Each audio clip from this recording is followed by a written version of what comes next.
I remember those cold winter mornings heading out to sea before the sun had even risen.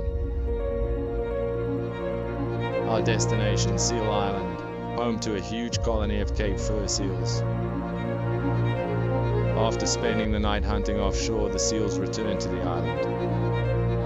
Their journey back is perilous, as great white sharks were waiting, and they'd perfected one of nature's most dramatic hunting strategies.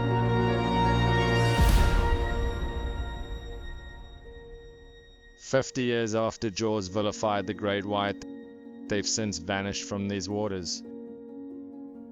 But when the great white sharks reigned supreme, we were here to capture it. You can't witness this behavior in the wild anymore. But if you subscribe and follow, we'll bring you more incredible natural predations.